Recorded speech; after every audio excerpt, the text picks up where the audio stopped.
So problem में अपन को ऐसे बोल रखा है कि call A positive integer n A 7 10 double if the digits of the base 7 representation of n from A base 10 number that is twice n। तो अपने पास एक नंबर है जो कि बेस 10 में है, और जब अपन उसको बेस 7 में रिप्रेजेंट करेंगे तो जो उसके डिजिट्स आएंगे वो ट्वाइस होंगे जो उसके बेस 10 के रिप्रेजेंटेशन से थे। तो फॉर एग्जाम्पल तुमने यहाँ पे जैसे 51 ले लिया, तो ये एक 7 10 डबल है, बिकॉज यहाँ पे जो इसका बेस 7 का रिप्रेजेंटेशन आएगा वो 102 आएगा। तो जैसे 102 बेस 7 का रिप्रेजेंटेशन है, तो जब तुम जैसे इसको बेस 10 में कन्वर्ट करोगे तो तुम्हारे पास 51 आ जाएगा। अब ये तुम वेरीफाई कैसे कर सकते हो कि ये इसका 51 का ये बेस 7 में रिप्रेजेंटेशन ये है। जैसा कि तुम बाइनरी के बारे में तो जानते ही होगे, तो जैसे यहाँ पे तुम्हारे पास 15 होता है तो इसको बाइनरी में तुम 1111 लिखते हो, और फिर ये 2 रेस टू 0 को रिप्रेजेंट करता है, ये प्लेस 2 रेस टू 1 को रिप्रेजेंट करता है, ये 2 रेस टू 2 को रिप्रेजेंट करता है, ये 2 रेस टू 3 को रिप्रेजेंट करता है।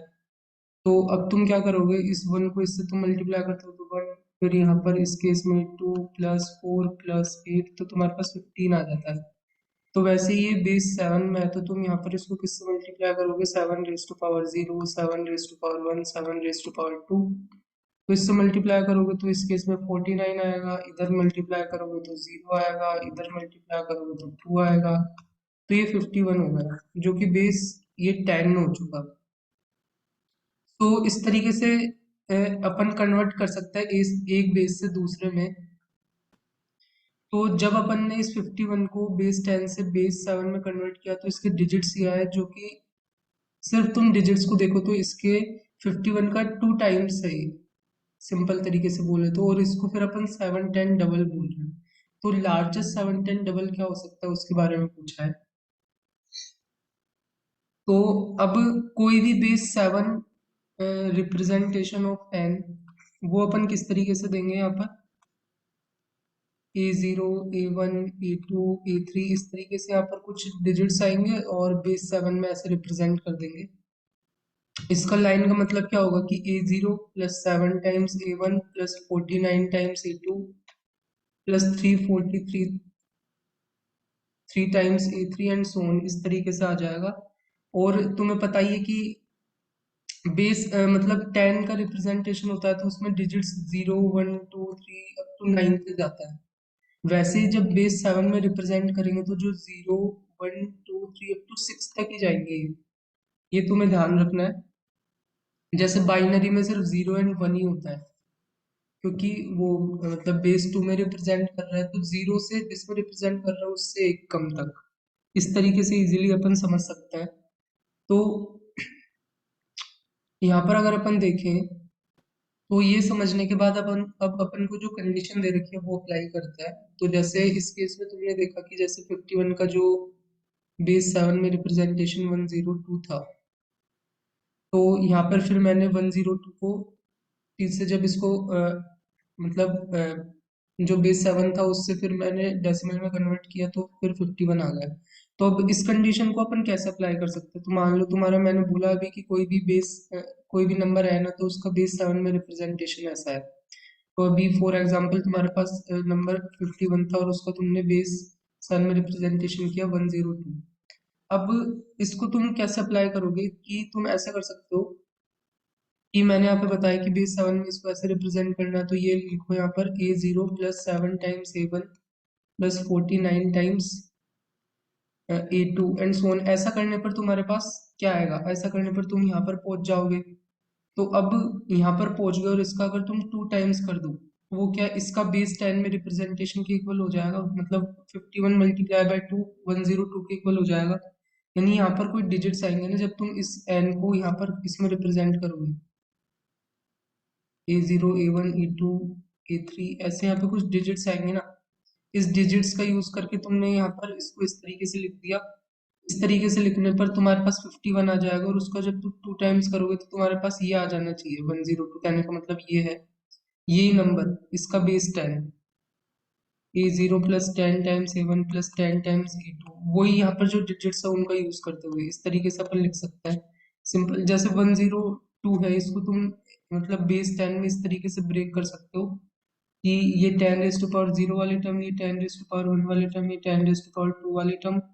तो यहाँ पर 2 मल्टीप्लाई में 10⁻0 प्लस 0 मल्टीप्लाई में 10⁻1 प्लस 10 मल्टीप्लाई में 10⁻2, तो इजीली अपन 102 लिख सकते हैं यहाँ पर। तो ये बेस 10 में इसको मैंने इस तरीके से लिखा, वही डिजिट्स का यूज करते हुए 102 डिजिट्स, 10 एंड 2 का यूज करते हो। और इसी को बेस 7 में तुम लिखोगे तो बेस 7 में किस तरीके से आ जाएगा, 2 मल्टीप्लाई में 7⁻0, 0 मल्टीप्लाई में 7⁻1, 1 मल्टीप्लाई में 7⁻2। तो बेस 7 का अगर ये रिप्रेजेंटेशन हुआ और फिर ये 51 आ जाएगा, यहाँ पर तुम इजीली देख लो, जो कि एक्चुअली में 2 टाइम्स होगा। अगर इसका तुम 2 टाइम्स कर दो तो ये तुम्हारे पास ये आ जाएगा। इस ये कंडीशन है, यहाँ पर तुम इजीली इस तरीके से अपन को कंडीशन लगानी है।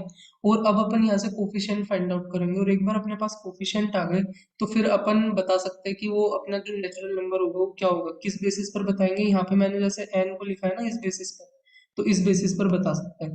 तो अभी अगर अपन देखें तो यहाँ से इसको थोड़ा सिंप्लीफाई करता है, तो ये हो जाएगा अपने पास a0 प्लस 10 टाइम्स a1, यहाँ पे ये 10 स्क्वायर आएगा एक्चुअली में।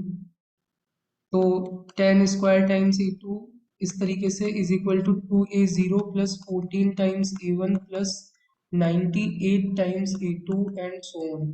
तो यहाँ से अगर तुम देखो तो अगर a0 को तुम इधर ले जाओ तो ये मतलब माइनस का हो जाएगा, तो एक ये बच जाएगा, ये 10 a1 को इधर ले जाओगे तो अब यहाँ पे 4a1 ही बच जाएगा। और इसको इधर ले जाओ तो यहाँ पर ये 2a2 बचेगा, प्लस आगे तुम सिंप्लीफाई करोगे इसको तो जैसे यहाँ पर नेक्स्ट टर्म क्या आएगी, अगर अपन देखें तो इधर नेक्स्ट टर्म यहाँ पर 7⁻3 a3 आती। अब 7⁻3 मीन्स यानी 343 a3, और उसको भी अपन यहाँ पर मल्टीप्लाई कर रहे हैं 2 से, तो ये कितना हो जाएगा 686 a3। और इधर जो नेक्स्ट टर्म है वो अपने पास क्या आती, 10⁻3 a3 इस तरीके का आता। तो अब 1000 में से तुम यहाँ पर 683 घटाओगे तो यहाँ पर 314 a3 बच जाएगा। सो इस तरीके से आगे भी कुछ कोफिशिएंट आएंगे जो कि तुम देखोगे तो बढ़ते ही जाएंगे, मतलब यहाँ पे 314 है तो उससे बड़ा ही आएगा। अब लेकिन मैंने तुम्हें बताया था कि ये जो a0 a1 ये जितनी भी है वो 0 1 2 3 अप टू 6 में से कोई डिजिट्स होंगे। तो अगर तुम देखो तो इस साइड की जो मैक्सिमम वैल्यू है वो क्या हो सकती है, तो अगर तुम a0 की वैल्यू भी 6 रख दो और a1 की वैल्यू भी 6 रख दो तो मैक्सिमम वैल्यू इधर 30 हो सकती है। अब लेकिन अगर तुमने आगे ये a3 a4 ये जो आगे की टर्म है अगर वो नॉन जीरो रख दी तो ऑब्वियसली ये 314 तो 30 से बहुत ज्यादा हो जाएगा, तो इक्वलिटी होल्ड ही नहीं करेगी। तो अपन क्या करेंगे, बेसिकली ये जो a3 a4 ये जो सारे कोफिशिएंट है ना वो जीरो हो जाएंगे, और अपने पास जो बचेगा वो ये बच जाएगा a0 plus 4a1 is equal to 2a2। अब यहाँ पर अभी n है उसको कैसे रिप्रेजेंट करेंगे अपन, a0 plus 7 times a1 plus 49 times a2 इस तरीके से रिप्रेजेंट करेंगे। तो इस तरीके से अपन ने उसको रिप्रेजेंट किया। अब यहाँ पर ऑब्वियसली अगर a2 का कोफिशिएंट ज्यादा होगा तो उसको जब 49 से मल्टीप्लाई करेंगे तो फिर वो जो नंबर आएगा उतना ही बड़ा आएगा। तो अपन को इस तरीके से ये चूज करना है कोफिशिएंट, अपने पास चॉइस वही है कि 0 1 2 3 अप टू 6 में से कुछ लेना है, लेकिन इस तरीके से चूज करना है ताकि अपने पास n मैक्सिमम हो जाए या लार्जेस्ट हो जाए, ऐसे भी कह सकते हो। तो यहाँ पर अपन a2 को तो सबसे बड़ा चूज करेंगे, यानी a2 को 6 चूज करेंगे, मैक्सिमम 6 चूज कर सकते हैं, सो वो 12 हो जाए, तो ताकि ये वाली साइड 12 हो गई। अब a1 को कैसे चूज करें, तो a1 को बेसिकली तुम 3 चूज कर सकते हो और a0 को 0 चूज कर सकते हो। तो इस बेसिस पे अगर तुम चूज करोगे तो तुम्हारे पास लार्जेस्ट नंबर आ जाएगा। अब लार्जेस्ट नंबर क्या आएगा, 0 प्लस 7 टाइम्स 3 प्लस 49 टाइम्स 6। और जब तुम इसको कैलकुलेट करोगे तो एक्चुअली में जो तुम्हारा फाइनल आंसर है वो 315 आएगा, यानी 315 लार्जेस्ट नंबर है जो उस कंडीशन को 7 10 डबल वाली कंडीशन को सेटिस्फाई करेगा। यानी अब इसका क्या मतलब हुआ कि